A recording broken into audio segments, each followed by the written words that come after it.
তৃণমূলের থেকে দাবি করা হচ্ছে আপনার পঞ্চায়েতের সদস্যপদ বাতিল করা হোক, কেননা দুই দেশের নাগরিকত্ব ভোগ করছেন, দুই দেশের ভোটার আপনি।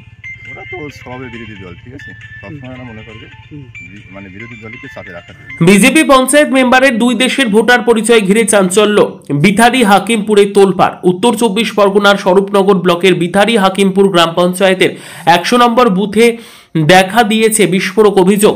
ওই বুথের বিজেপি পঞ্চায়েত সদস্য সুভাষচন্দ্র মণ্ডলকে ঘিরে উত্তাপ ছড়িয়েছে স্থানীয় রাজনৈতিক মহলে। অভিযোগ, তিনি নাকি একসঙ্গে ভারত ও বাংলাদেশের দুই দেশেরই ভোটার।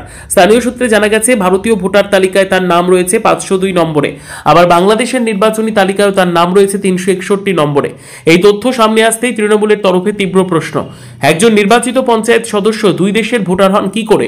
যদিও অভিযোগ উড়িয়ে দিয়েছেন সুভাষ মণ্ডল। তার দাবি, অনেক বছর আগে বাংলাদেশ থেকে চলে এসেছি, কিভাবে এখনো ও দেশের ভোটার তালিকায় আমার নাম রয়েছে তা আমি জানি না।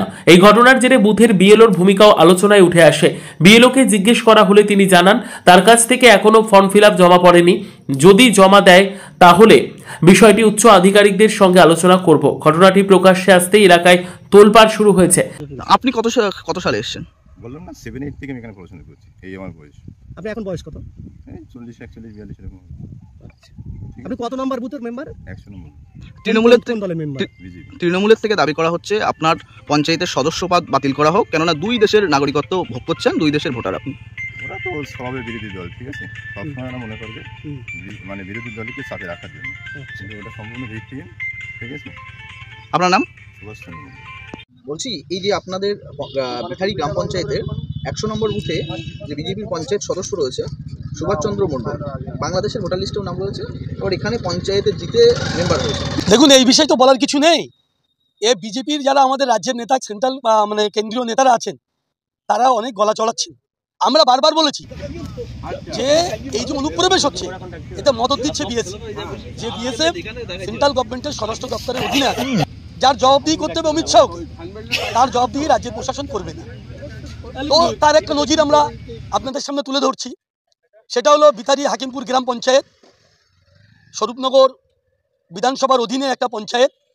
এই পঞ্চায়েতে 100 নম্বর বুথের যিনি পঞ্চায়েতের বর্তমান সদস্য সুভাষচন্দ্র মণ্ডল, তিনি 2010-11 সাল নাগাদ এদেশে আসেন অবৈধভাবে, কোনো বৈধতার কাগজপত্র না নিয়ে আসেন।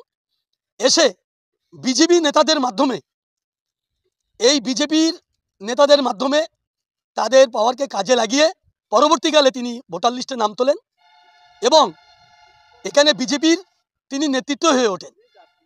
2023 সালের পঞ্চায়েত নির্বাচনে তিনি এই 100 নম্বর গ্রাম সভা থেকে প্রতিদ্বন্দ্বিতা করেন এবং নির্বাচিত হন।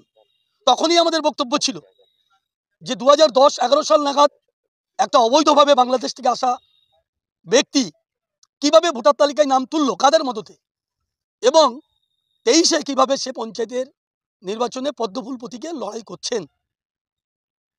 কিন্তু তা সত্ত্বেও তিনি লড়াই করেন, জয়যুক্ত হন।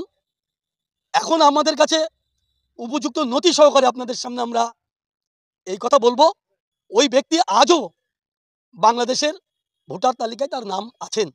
নথি সংগ্রহ বলতে আমরা ডিস্ট্রিবিউট করার কাজ ছিল প্রথমে, আমি সেই অনুযায়ী ডিস্ট্রিবিউটটা করেছি। এটা আমি আগে জানতাম না, নিউজটা আমি রিসেন্ট শুনলাম, শোনার পরে এখন আমি জানতে পারছি যে ওনার বাংলাদেশে নাম আছে।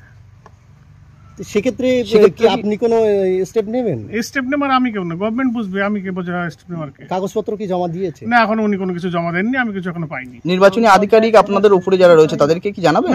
অবশ্যই জানাবো, আমি জানাবো কি, ওনারা তদন্ত করে দেখুক, আমি কেন করতে যাবো? আমার ডিস্ট্রিবিউট করার কাজ আমি সেটাই করেছি।